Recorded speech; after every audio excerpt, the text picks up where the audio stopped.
Good afternoon, I'm Kevyab, and this is my presentation for 14 learner-centered principles. So I'm going to advocate you on using this one. Now, first is what are the 14 learning principles? Now, first, this learning principles is developed by the ABA. No?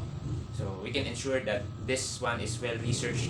This 14 principles focuses on how students learn best. No? So pinapakita nitong 14 principles na to na ang pag-aaral is hindi lang siya basta-basta lang, no? So it requires active learning, no? Kailangan hindi lang basta memorize, kundi dapat iniintindi talaga ng bata, no?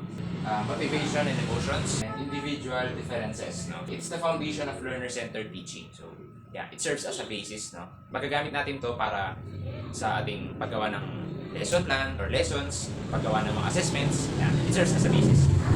Why should we use the 14 principles? We can use this one to make the learning more effective. These 14 principles tells us that ang pag-aaral ng mga bata ay hindi dapat puro memorization lang, but the learners need to understand well, no? Kailangan nilang intindihin ng todo, no? In order for them to learn. Not just listening, but yeah. They ensure learning is personalized and they increase motivation and engagement. So ito kasing 14 principles sinasabi sa atin na dapat yung mga bata is hindi lang sila basta natututo, kundi dapat na-develop din yung kanilang na nagkakaroon din sila ng motivation, no, to learn. Kasi pag hindi sila nagkaroon ng motivation to learn, wala, pangit ang magiging product na ilalabas nila. It tells us that knowledge is not just knowledge, no. Dapat nakikita rin yan sa totoong buhay, no.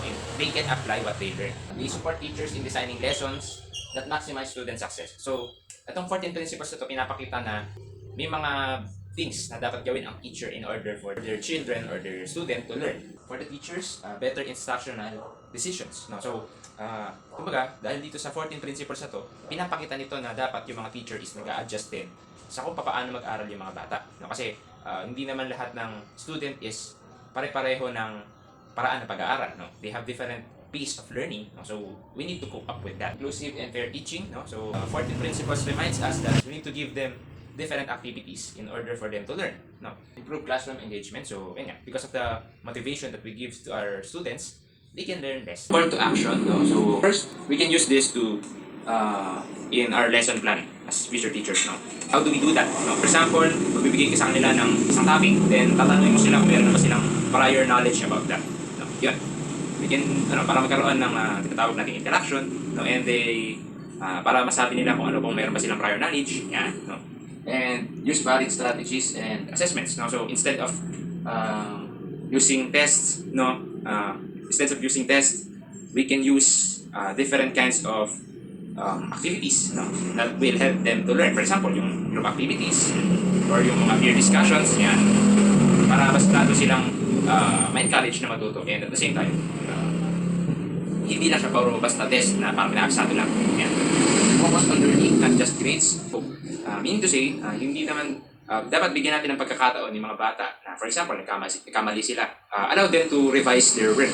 So, in order for them to learn, in order for them to reflect on what things that they need to correct on their previous project. So, the create a supportive learner-centered classroom. So, we need to encourage our learners to encourage and we need to motivate our learners to be a good learner, a good listener, and a good student. So in order for them to have a better future in this life.